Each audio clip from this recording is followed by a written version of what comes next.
Bonjour tout le monde. Aujourd'hui, nous allons évoquer les fonctions affines et les fonctions linéaires. Tout d'abord, c'est quoi une fonction?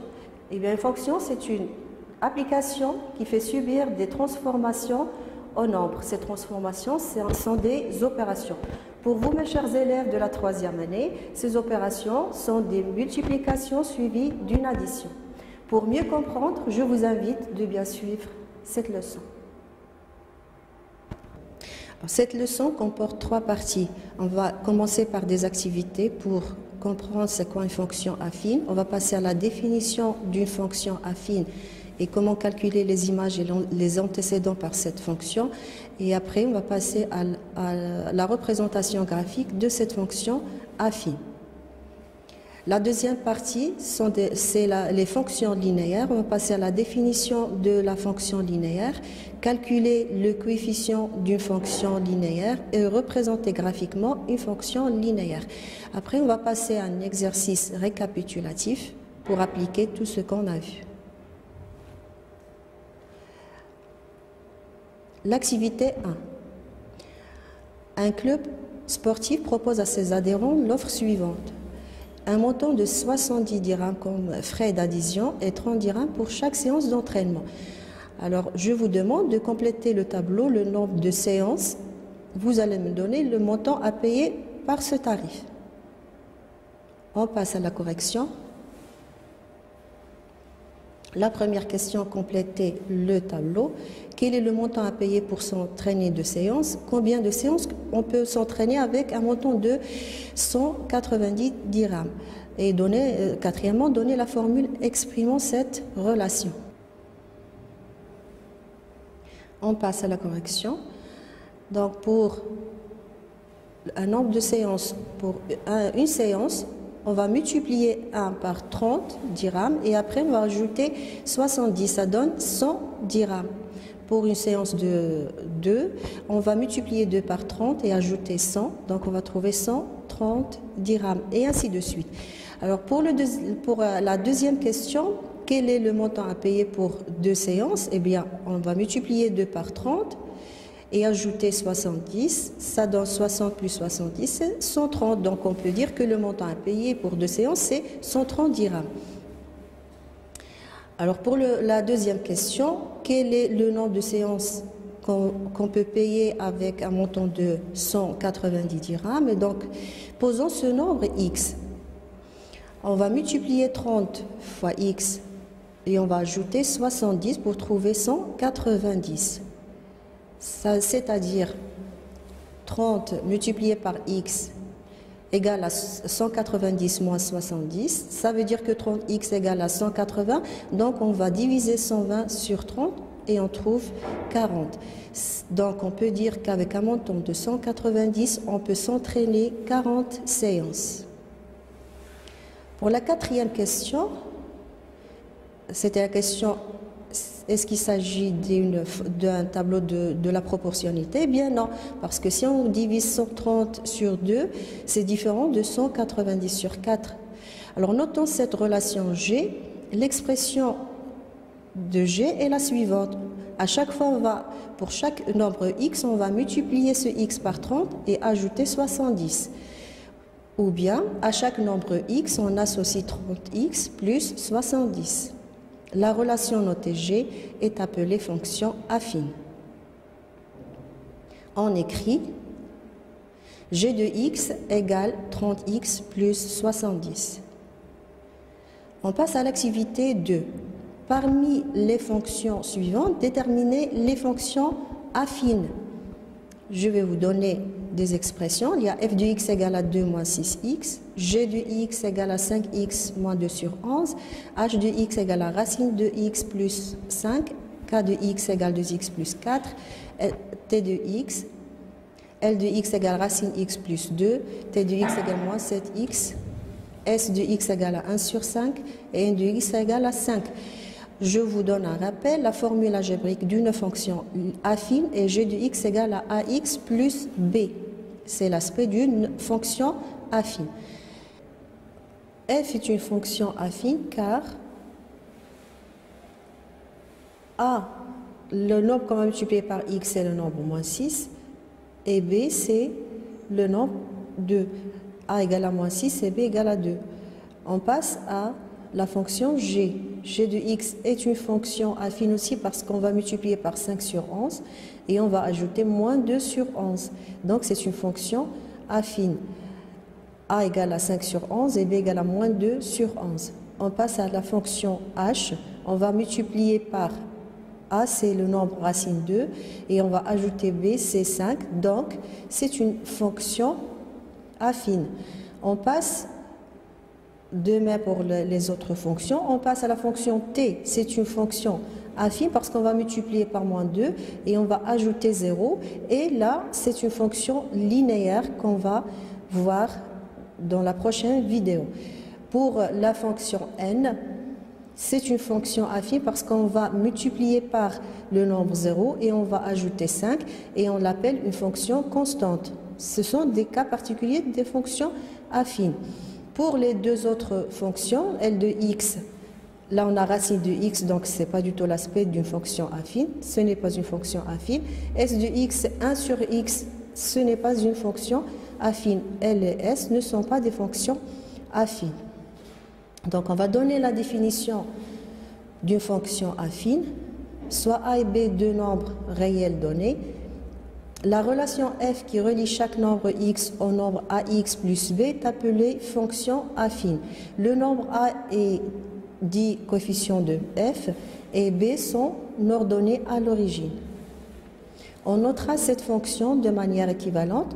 F associé pour chaque nombre x, ax plus b. On peut l'écrire d'une autre façon. F de x égale à ax plus b. On dit que ax plus b, c'est l'image de x par la fonction f. On va passer à l'exercice suivant. On a la fonction. Vous allez donner, s'il s'agit d'une fonction linéaire ou bien une fonction affine, vous allez donner a, le coefficient et le nombre qu'on va ajouter, l'ordonnée à l'origine. Alors on a ici les exemples. Par exemple, pour la première fonction, on associe pour chaque nombre x 4x plus 1. Alors là, on a plus 1, donc il ne s'agit pas d'une fonction linéaire, c'est une fonction affine où le coefficient est 4 et l'ordonnée à l'origine, c'est b. C'est à vous de faire les autres exemples. On donne un rappel, une fonction linéaire, c'est un cas particulier d'une fonction affine. C'est là où l'ordonnée à l'origine b égale à 0. On passe à la correction. Alors, pour la première fonction, on a vu que c'est une fonction affine avec a égale à 4 et b égale à 1. Pour le deuxième exemple, c'est une fonction affine, c'est une fonction linéaire, donc c'est une fonction affine où a égale à moins 2 et b égale à 0. Pour le troisième exemple, il ne s'agit pas d'une fonction linéaire, c'est une fonction affine avec le coefficient directeur égal à 1 sur 3 et b égale à moins 3 sur 3. Pour le deuxième exemple, on a b égale à 0 et le coefficient c'est moins 5 sur 5. Donc c'est une fonction affine et plus précisément c'est une fonction linéaire. Alors, si on a b égale à 0 et a égale à 6, donc la fonction est une fonction affine linéaire. Si pour chaque x, on va associer 6x. On passe à calculer les images et les antécédents par une fonction affine. Exemple. Soit f, une fonction qui est associée à chaque nombre x moins 4x plus 3. Calculer l'image de 1 par la fonction f, f de 2 et f de 3 sur 2. La deuxième question, déterminer les antécédents des nombres moins 5, 8 et 1 par la fonction f. On passe à la correction. Alors on a f de x égale à moins 4x plus 3. Donc pour calculer l'image de 1, on va remplacer x par 1 et on écrit f de 1 égale à moins 4 fois 1 plus 3. Donc moins 4 fois 3 c'est moins 4 plus 3, ça donne moins 1. F de 2, on va multiplier 2 par moins 4, ça donne moins 8, et après on ajoute 3, ça fait moins 5. Pour calculer l'image de 3 sur 2, on va multiplier 3 sur 2 fois moins 4, Donc, c'est moins 6 plus 3, ça donne moins 3. Et là, on peut dire que l'image de 1, c'est moins 1, l'image de 2, c'est moins 5, et l'image de 3 sur 2, c'est moins 3. Déterminer l'antécédent de 5 revient à résoudre l'équation f de x égale à 5.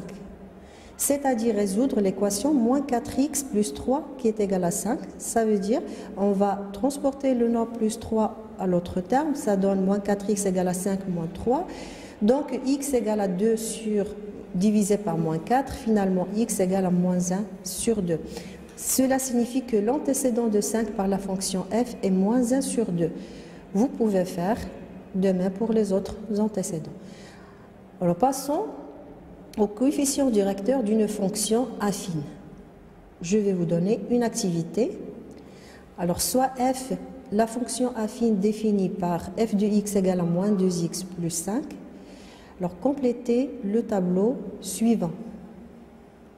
La deuxième question, calculez la différence des images de 7 et moins 4 sur la différence des deux nombres 7 et moins 4. Là, de même, on va calculer le rapport des différences des images sur la différence des nombres. Trouvez sans calcul la valeur des nombres suivants. On passe à la correction.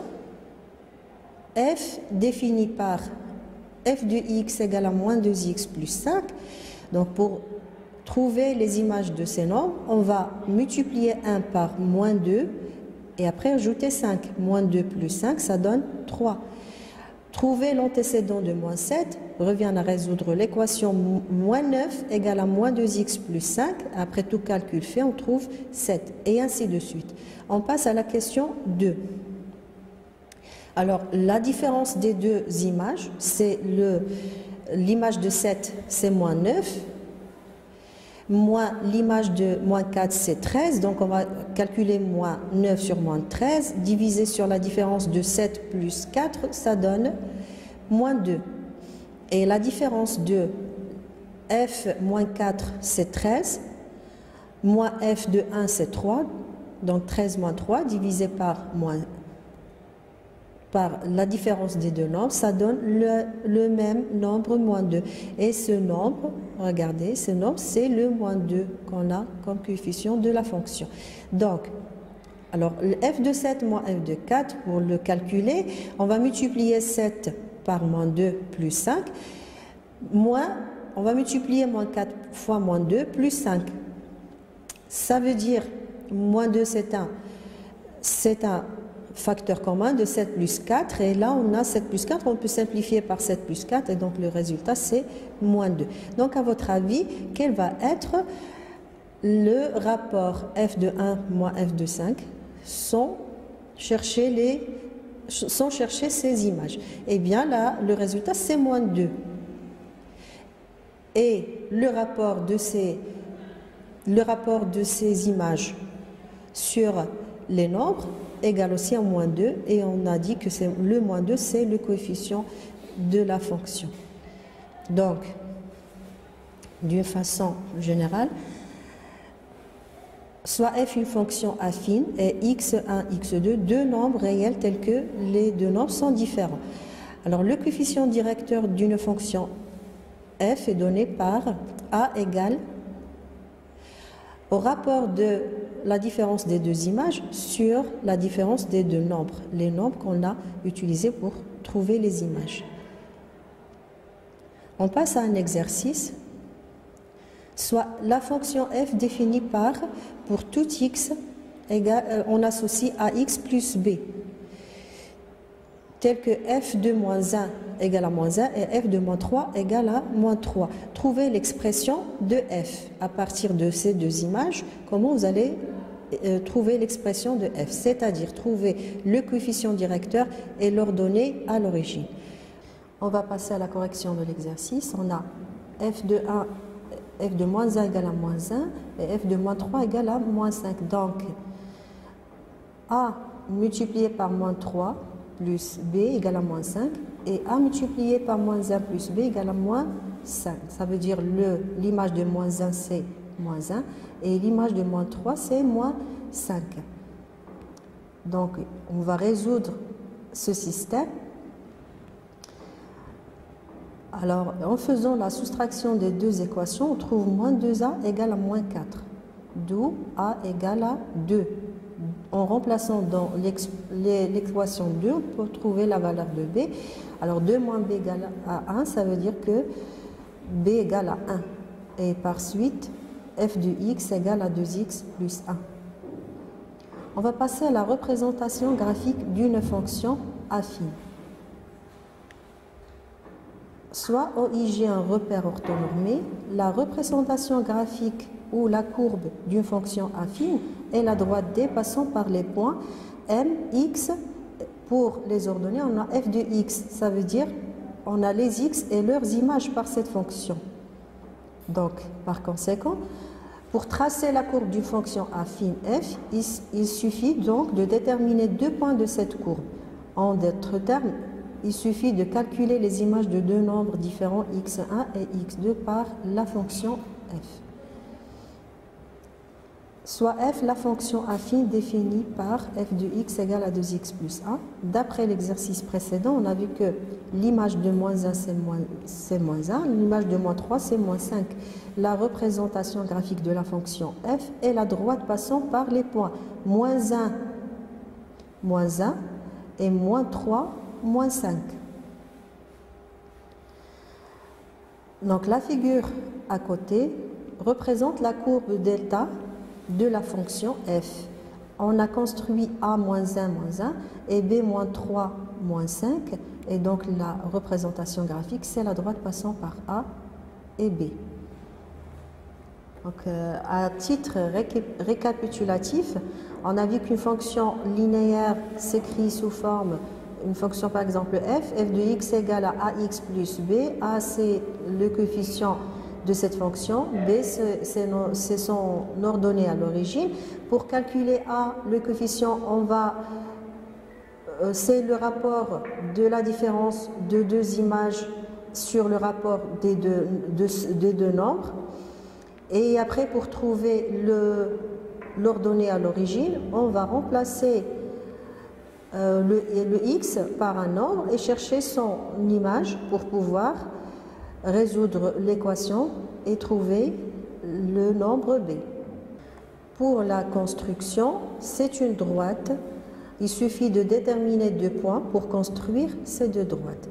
Alors, on va donner un exercice d'application, comme ça, pour mieux appliquer et pour mieux comprendre. Passons à l'exercice. Soit f, la fonction affine telle que f de x égale à 3x moins 1, calculer f de 0, déterminer le nombre qui a pour image 0 par la fonction f, et la troisième question, construire la droite D, la représentation graphique de la fonction f dans un repère orthonormé. Passons à la correction.